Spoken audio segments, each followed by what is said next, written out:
मैया, ये क्या किया?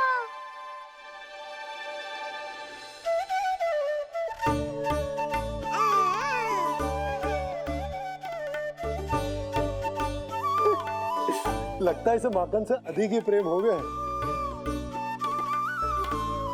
सावधान यशोदा, कहीं बड़ा होकर माखन चोर ना बन जाइए। माखन चोर क्यों बनेगा मेरा लल्ला? माखन की कोई कमी है क्या हमारे घर में? जितना माखन चाहिए उतना माखन खिलाऊंगी मैं अपने लल्ला को। पर मैया, अभी तो थोड़ा सा भी नहीं चखा रही हो। ये ले। लो, ये भी दाऊ को दे दिया।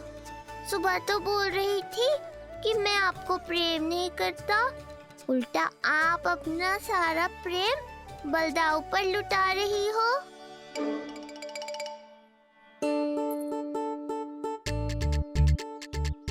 सुनो जी, कान्हा के चारों ओर सिरहाने लगा दो ना, नहीं तो जी फिर से इधर उधर चला ना जाए। अच्छा सुझाव दिया तुमने। अभी लाए।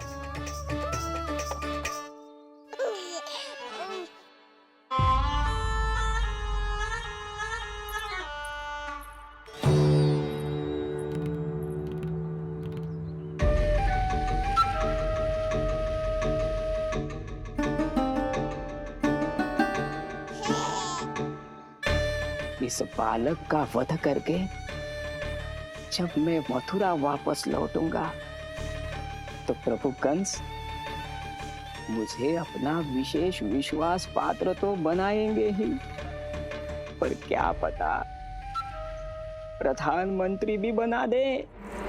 देवकी और वसुदेव अभी कहाँ हैं? अपनी संतानों के श्राद्ध के लिए ऋषि गर्ग के आश्रम जा रहे हैं। अब आप क्या करने वाले हैं महाराज?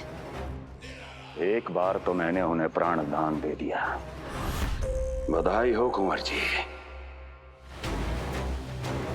अपनी पत्नी के प्राण बचाने में आप सफल हुए। दूसरी बार मैं उन्हें दंड देने निकला तो तुमने मुझे रोक दिया। बुद्धि बल का प्रयोग कीजिए स्वामी, शारीरिक बल की आवश्यकता नहीं। किंतु एक ही भूल को बार बार नहीं दोहराएगा कंस। मथुरा नरेश कंस के इस महल से वसुदेव और देवकी जीवित बाहर नहीं निकलेंगे, केवल उनके शव। कंस मामा, आप उनको छू भी नहीं सकते।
ये क्या हो रहा है?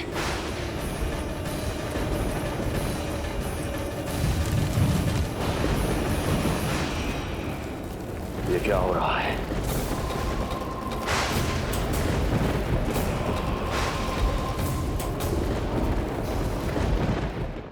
क्या हुआ प्रभु? आप अचानक इतने चिंतित क्यों हो गए? कृष्ण ने अपने पांव का अंगूठा अपने मुख में रख लिया है देवी। इसमें चिंतित होने की कोई बात नहीं है प्रभु। ऐसा तो हर बालक कभी ना कभी करता ही है। तो सखा कोई साधारण बालक नहीं है देवी पार्वती, तो भगवान है। यदि वह ऐसे ही अपने अंगूठे को मुख में रखकर खेलते रहे तो अवश्य ही आ जाएगी। कौन आ जाएगी प्रभु? प्रलय आ जाएगी देवी, प्रलय आ जाएगी देवी। हे नारायण जी, क्या हो रहा है?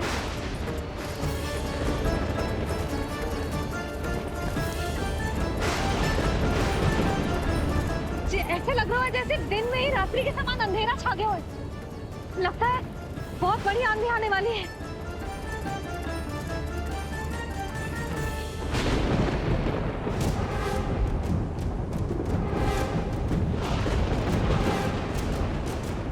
ये भीषण आंधी, ये मूसलाधार वर्षा, तुम दोनों ने ऋषि गर्ग के साथ मिलकर अवश्य कोई योजना बनाई है ना?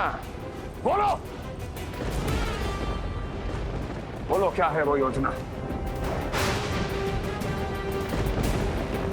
बोलो।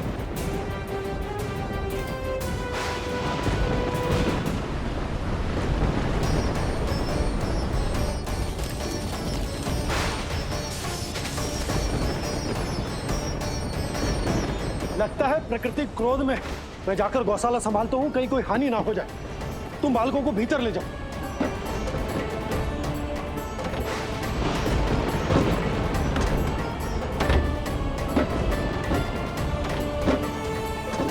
जी द्वार और झरोखे बंद करते हैं। हाँ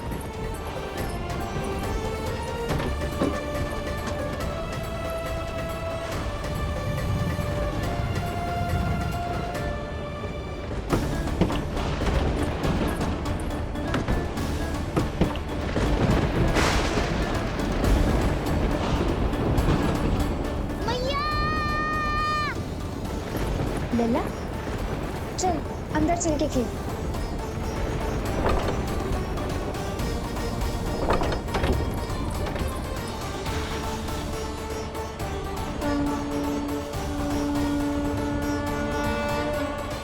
आपके सखा तो ध्यान निद्रा में चले गए हैं प्रभु। इनकी ये अंगूठा चूसने की सामान्य सी क्रिया का कितना घातक प्रभाव पड़ रहा है, इन्हें तो पता भी नहीं है। चाहे जानबूझकर की जाए या अनजाने में हो, सखा की हर लीला के पीछे कोई ना कोई उद्देश्य अवश्य छिपा होता है। पर ऐसा लगता है देवी जैसे उनकी इस लीला के पीछे एक नहीं अनेक उद्देश्य छिपे हैं।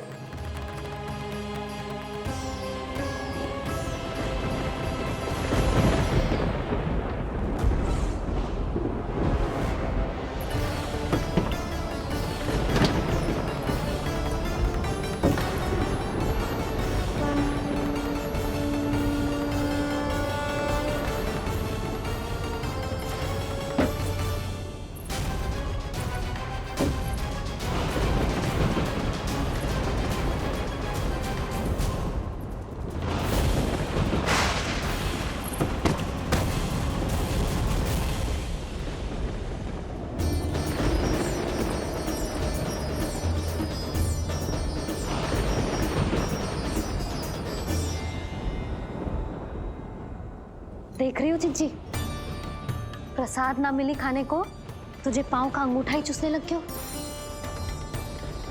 कान्हा, ये क्या कर रहे हो है? अंगूठा मुंह से निकाल दे लल्ला। अच्छी बात ना है कान्हा।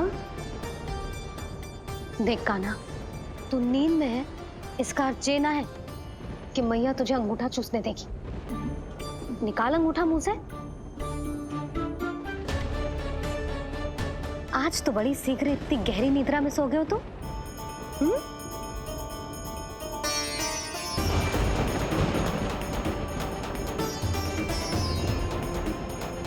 देख रही हो ना चिच्ची, अंगूठा मुंह से निकालने को तैयार ही ना जी।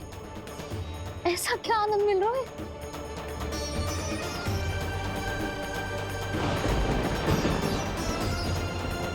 अधिक बल भी ना लगा सकती, अत्यधिक नींद में है, कहीं इसकी आंख ना खुल जाए।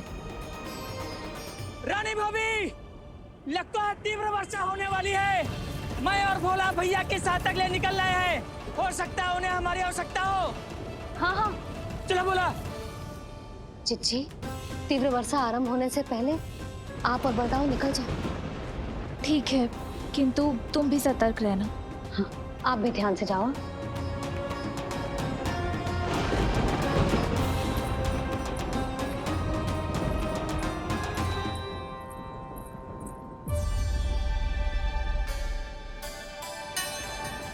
हे नारायण, वस्त्र बाहर सूख रहे हैं और तेरे अन्नप्राशन वाले चावल भी रखे हैं। भीतर करना होगा ना चिचान की भी।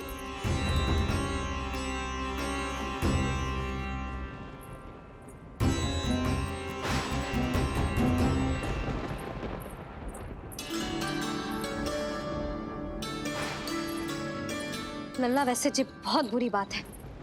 अंगूठा मुंह से बाहर निकाल। केवल 2 दिवस में तेरा अन्नप्राशन है, फिर सब खाइयो। तनिक धैर्य रख। गुड़ तू। प्रभु, स्वयं कृष्ण की मैया इनका अंगूठा नहीं निकाल पाई, तो अब और कौन निकालेगा? कैसे रुकेगी ये प्रलय? इसका एक ही अर्थ है देवी, अभी लीला समाप्त होने का समय नहीं हुआ। अभी तो कहना तो ये चाहिए कि लीला अभी पूरी तरह से आरंभ ही नहीं हुई है।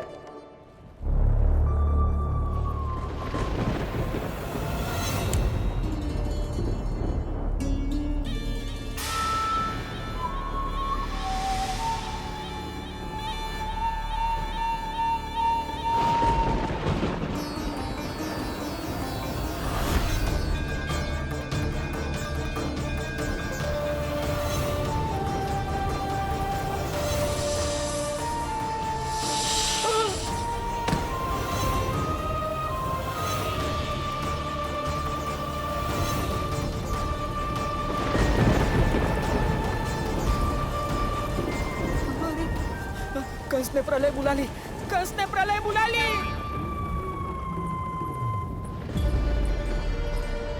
हे नारायण, जे वर्षा तो रुकने वाली ना है। जे गुड़ और गेहूं भीतर रख देती हूँ।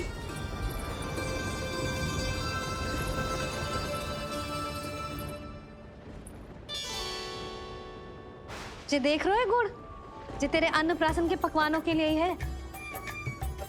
कैसे कैसे करके बचा के लाई हूँ, कुछ पता भी है तुझे? और तू है कि जे अंगूठा ही चूसे जा रहा है। हाँ नहीं तो। किंतु आज प्रलय भी आ जाए तो कंस की तलवार का वार रोकने में असमर्थ होगी। कंस के साथ विश्वासघात किया है, दंड तो मिलेगा। महाराज, वायुमंडल में अचानक आए इस परिवर्तन का हमसे कोई लेना देना नहीं है। हम तो बस अपनी संतानों के श्राद्ध के लिए जा रहे थे। मूर्ख हूं मैं,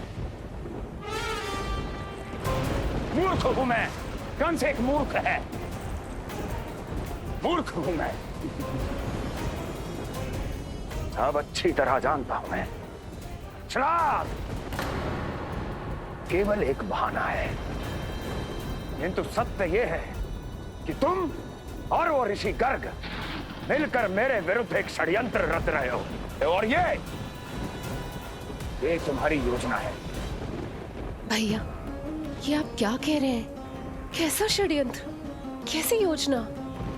हम तो केवल श्राद्ध के लिए गए थे। बहुत अवसर दिए मैंने तुम दोनों को, किंतु तुमने बार बार बार बार बार बार मुझे मूर्ख बनाया। इसलिए अब मैं अवसर दूंगा अपनी इस तलवार को।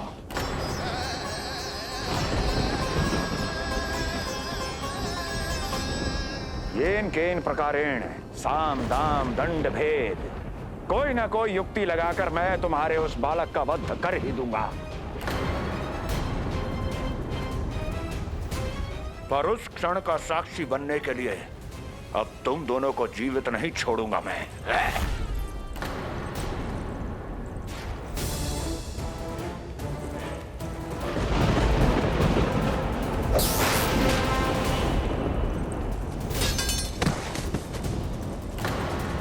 स्वामी,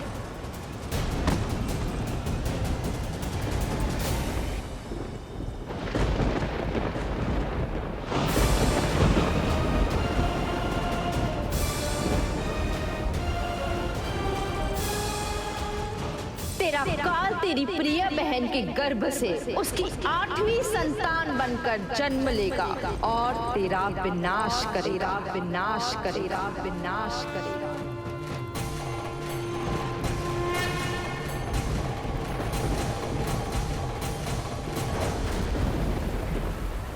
प्रलय आने वाली है, प्रलय आने वाली है, प्रलय आने वाली है।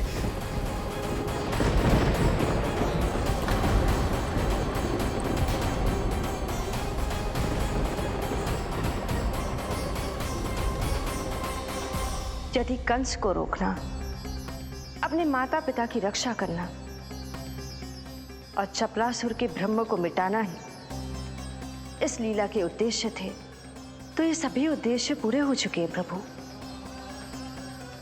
अब तो ये प्रलय रुकनी ही चाहिए। ये केवल सखा की लीला ही नहीं है देवी पार्वती, उनकी माया का उदाहरण भी है। मार्कंडेय ऋषि को दिए गए वरदान को पूरा करने के लिए ही ये सब हो रहा है। कौन सा वरदान प्रभु? प्रभु की माया को साक्षात अपनी आंखों से देख पाने का वरदान।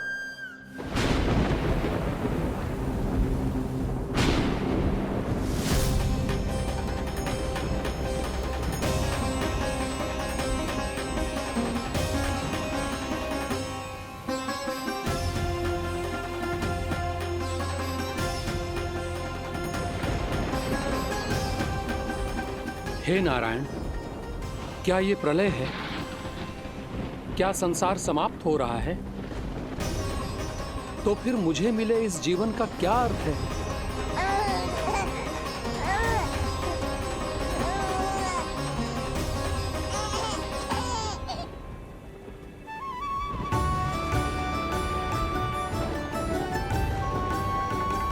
ये बालक यहां कहां से आया?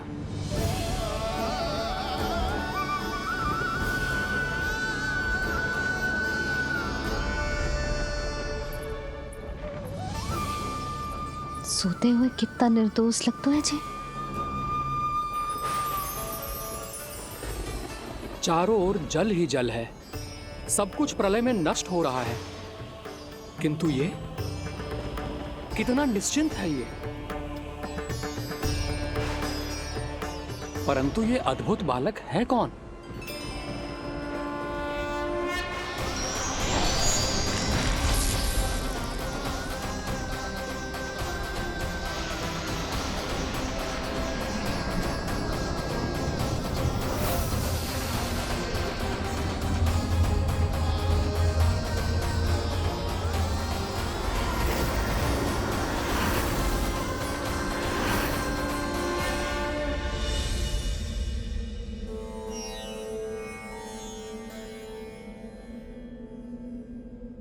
जिन घने काले बादलों ने आकाश को घेरा हुआ था, कहां गए वो?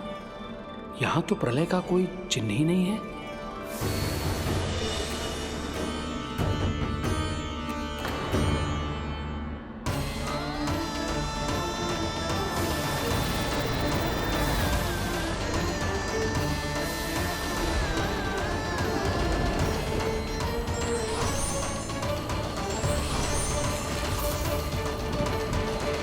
ये आप ही की माया थी ना प्रभु? मुझे इसका साक्षी बनाने के लिए आपका बहुत बहुत धन्यवाद। परंतु इसका अर्थ क्या है प्रभु?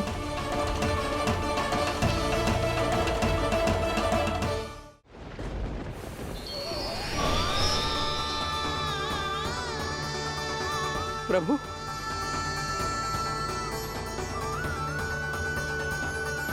इसका अर्थ ये है कि ये मानव संसार वट वृक्ष पर स्थित है और मानवों का जीवन काल वट वृक्ष के पत्ते पर विश्राम करती एक जल की बूंद के समान होता है। वो बूंद जो किसी भी क्षण नीचे गिर सकती है। आपने तो स्वयं देखा है महर्षि, ये संपूर्ण जगत, ये महाब्रह्मांड मेरे ही भीतर स्थित है। ये उदाहरण है इस बात का कि जो दिखता है उसके कई स्वरूप होते हैं। जो आज आप देख रहे हैं वो पहले भी हो चुका है और आगे भी होगा। सब कुछ एक माया है। प्रलय का होना, जीवन का होना, दुख सुख सब एक भ्रम है।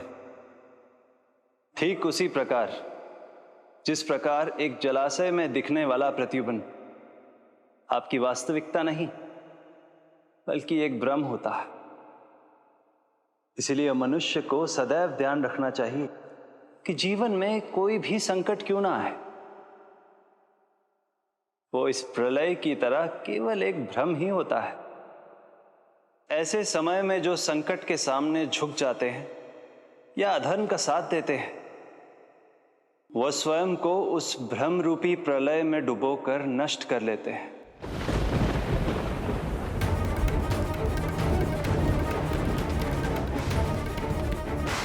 पर जो मेरी शरण में आकर संकटों का सामना करते हैं, वो स्वयं को कठिन से कठिन प्रलय से भी उभार लेते हैं। किंतु प्रभु, सभी व्यक्तियों में संकटों का सामना करने का साहस नहीं होता। कृपा करके आप कुछ ऐसा कीजिए जिससे आपके भक्तों को इतना बल मिले कि वो कठिन से कठिन परिस्थितियों का सामना भी सहर्ष कर सकें। मैं वरदान देता हूं महर्षि, पीपल के पत्ते पर बाल कृष्ण की इस छवि का स्मरण मेरे जो भी भक्त करेंगे उनके साथ मेरा आशीर्वाद सदैव बना रहे। वो चाहे कितनी भी कठिन परिस्थिति में क्यों ना फंसे, बाल कृष्ण की ये छवि उन्हें उससे उभर पाने में सामर्थ्य प्रदान करेंगे।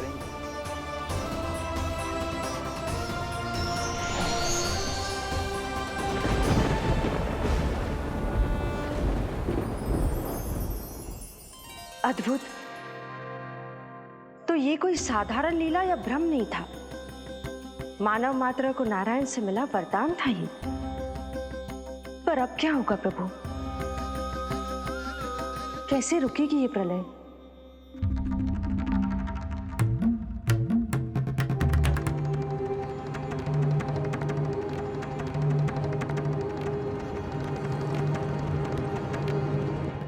क्या सोच रहे हैं प्रभु?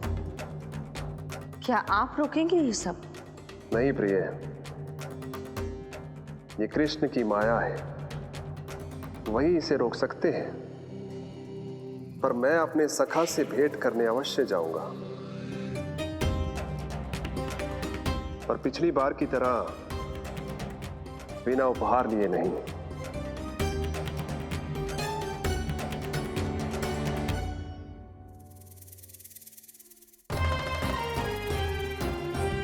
उपहार?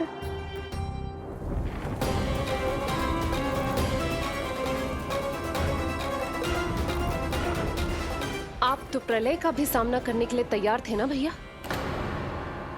अभी तो प्रलय भी नहीं आई और आपकी ये दशा हो गई। महाराज,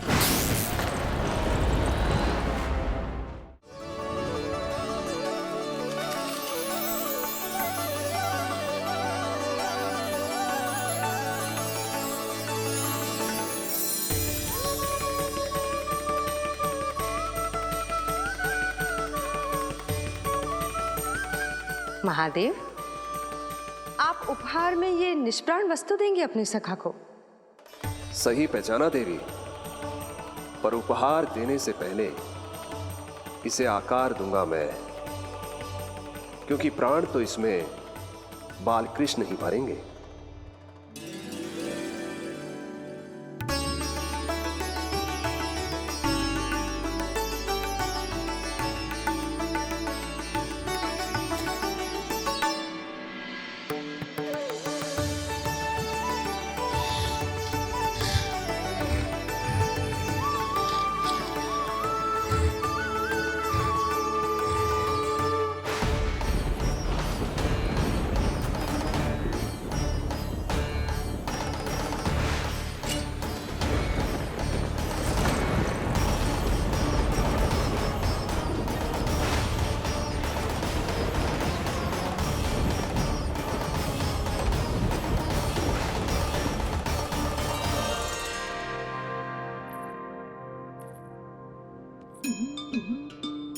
मुरली? बस उन्हें मेरा उपहार अच्छा लगे। यदि यशोदा मैया ने आपको अपने सखा से मिलने से फिर से रोक दिया तो? इस बार चुपचाप छिपकर उनकी दृष्टि से बचकर जाऊंगा देवी पार्वती। उन्हें पता ही नहीं चलने दूंगा। संभालिएगा प्रभु, यदि यशोदा मैया ने आपको पकड़ लिया तो लेने के देने पड़ जाएंगे महादेव।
ये रहे चावल, जानकी को कही थी मैंने भीतर रख दे। छोड़कर चली गई बाहर, कुछ याद ही ना रहते ऐसे।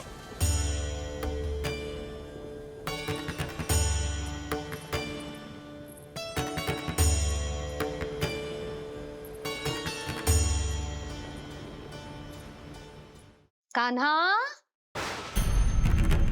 अंगूठा निकाल दे नन्ना, नहीं तो रुक जा, मुझे ही अंगूठा निकालना पड़ेगा तेरा। पूरे वस्त्र भीग गए मेरे, कहीं मेरे कारण इसका श्वास ना बिगड़ जाए। वस्त्र बदल के आ रही है मैया।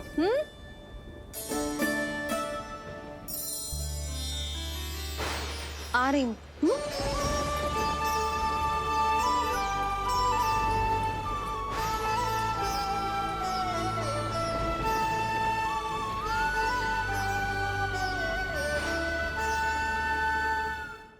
शासन की नींव भय होती है महाराज, और आपका पूरा साम्राज्य भय पर ही टिका हुआ है। यदि आप ही इस तरह से भयभीत दिखाई देंगे तो आपके साम्राज्य को डगमगाने से कोई भी नहीं रोक पाएगा। एक बार आपने ही कहा था ना कि अपनी दुर्बलता कभी किसी को मत दिखाओ।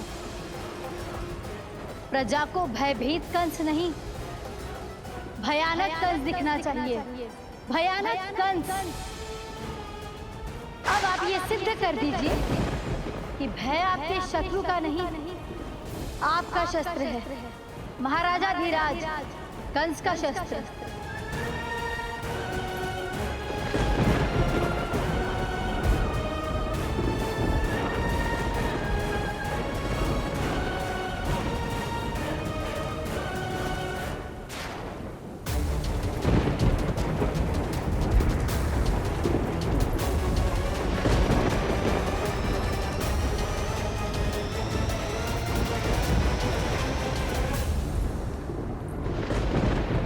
उससे क्या भयभीत होना, जो स्वयं भयभीत हो। उससे क्या भयभीत होना, जो स्वयं भयभीत हो। सखा, इस माया को विराम देने का समय आ गया है।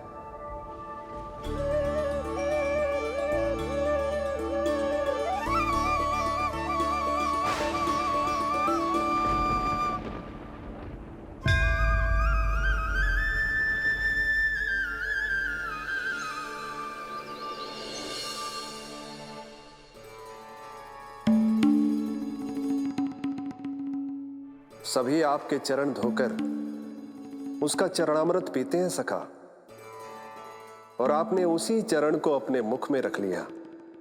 यही तो सखा, मैं इस तथ्य से चकित था, इसलिए सोचा एक बार अपने चरणामृत का स्वाद स्वयं भी चख ही लिया जाए। अब जो उपहार लाए हैं वो शीघ्र ही दे दीजिए।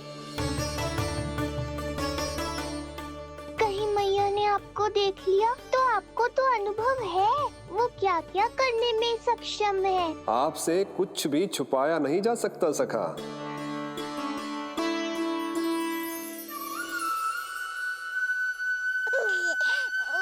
इन अधरों पे पांव के अंगूठे से अधिक ये मुरली शोभा देगी सखा।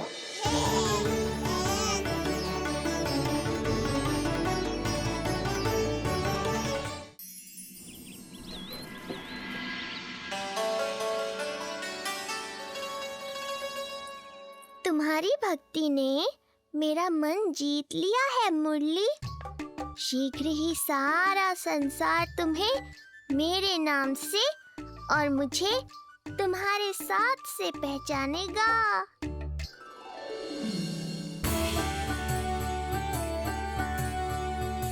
प्रभु, मेरे प्रभु, इस अनमोल भेंट के लिए आपका बहुत बहुत धन्यवाद सखा।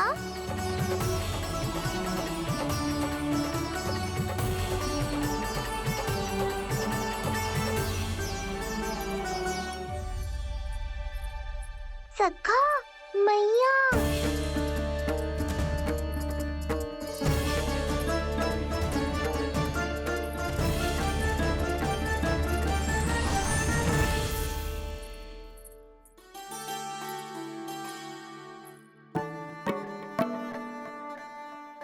अच्छा जी, तो तूने अपना अंगूठा मुंह से निकाल ही दियो। बड़ा उपकार कियो अपनी मैया पे।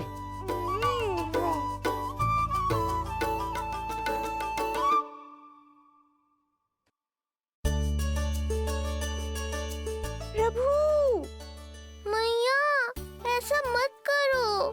मेरी मुरली वापस दे दो मुझे। ये कहाँ से आई?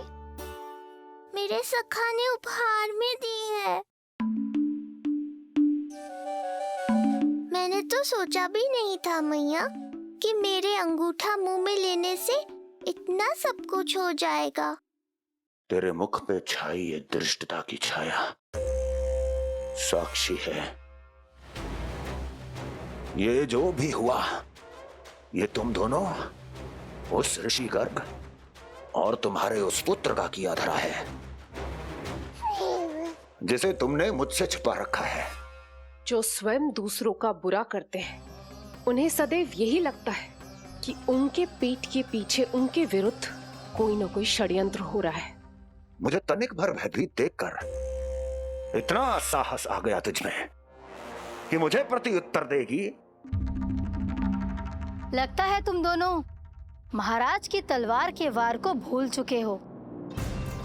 स्मरण करो, इतने वर्षों में इसने एक बार भी तुम्हें छुआ तक नहीं, लेकिन अनेकों बार तुम्हारे हृदय को रक्त रंजित कर चुकी है ये। मेरी इस तलवार ने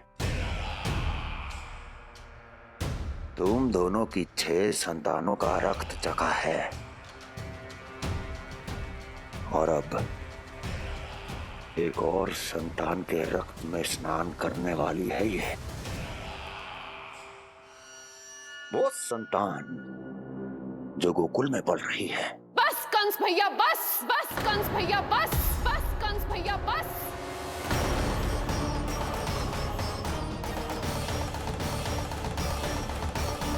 इतना दुस्साहस तू मुझसे ऊंचे स्वर में बात करेगी अपने बड़े भाई के सामने?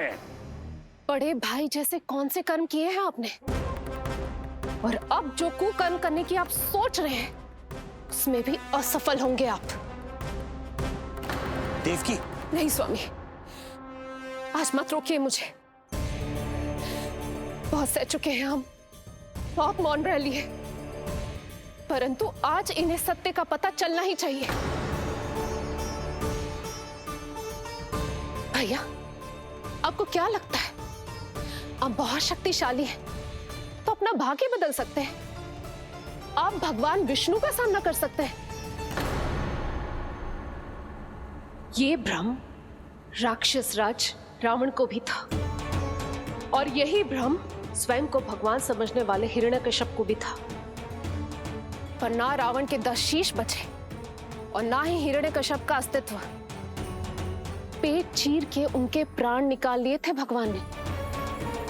तो सोचिए भैया, आपकी क्या दशा करेंगे वो? मैं आज तक ये बात समझ नहीं पाई कि ये आपका अभिमान है या अज्ञान, जो आप भगवान विष्णु का सामना करने चले हैं। इस क्रोध का आप कोई लाभ नहीं है भैया। अब तक मैं व्यर्थ ही आपसे भयभीत होती रही, परंतु अब और नहीं। जब हमारी रक्षा स्वयं भगवान विष्णु कर रहे हैं, तो फिर आपसे कैसा भय? जब हमारी रक्षा स्वयं भगवान विष्णु कर रहे हैं, तो फिर आपसे कैसा भय? तू क्यों मुस्कुरा रहा है? अब जे मत ही सोचना कि मैया फिर से अंगूठा चूसने देगी तुझे। अब उसकी आवश्यकता ही नहीं पड़ेगी मैया। पहले आकाशवाणी से सुना था, आज मैं दोहराती हूँ। आपकी मृत्यु भगवान विष्णु के अवतार द्वारा ही होगी। आपकी मृत्यु भगवान विष्णु के अवतार द्वारा ही होगी। आपकी मृत्यु भगवान विष्णु के अवतार द्वारा ही होगी।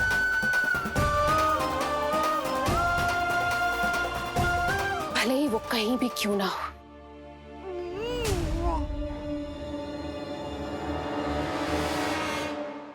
चाहे वो कहीं भी क्यों ना हो, मैं जानता हूं वो कहां है। देखिए, तूने बहुत बड़ी भूल कर दी मुझे चुनौती देकर। मैं चाहूं तो अभी इसी क्षण तुम दोनों का वध कर दूं, किंतु नहीं।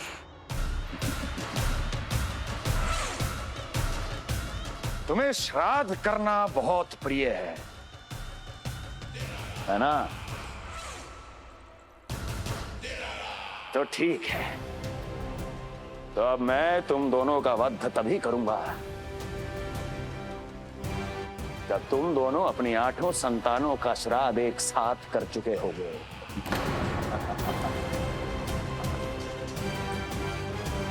श्राद्ध की तैयारियां करो।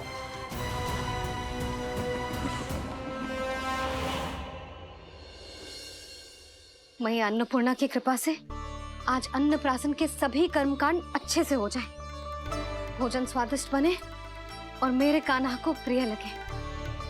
बस इतना आशीर्वाद दे दो तुलसी मैया। मैया, कहीं उसे ऐसा ना लगे कि उसकी मैया को अच्छा भोजन बनाना आता ही ना है।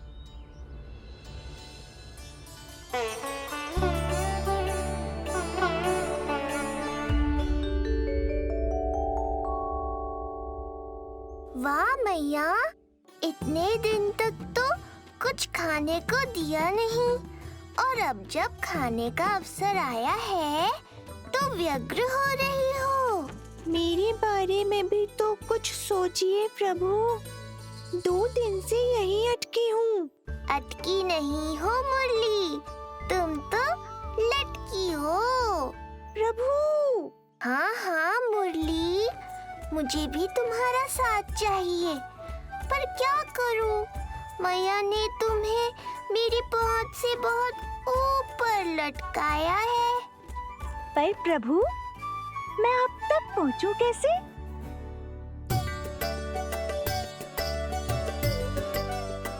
प्रभु, सोचिए मत, कुछ करिए।